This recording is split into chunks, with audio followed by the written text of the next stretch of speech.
intaan carada noolahay calankaygu waad jiri kuma ciilo ruux kale cirka baad ka taagnaan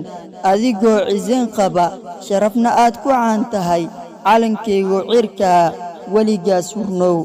qoloqolo ma daynaa qabiil ma iska tuurnaa waa qaali midnimaduye qarannimo ma dhowrnaa ummad toban u qaybsami qurux yeelan maysee kheyrkeen ma raacnaa qaldanaha ma qabanaa qumanaha ma yeelnaa waa qoys dadkeennuye dal qura ma noqonaa hambalyo hambalyo hambalyo soomaaliya meel kasta ay joogto waxaan leeyahay hambalyo kowda luulyo صومال يا أرض الكرام الحضارة موطني صومال يا أرض الكرام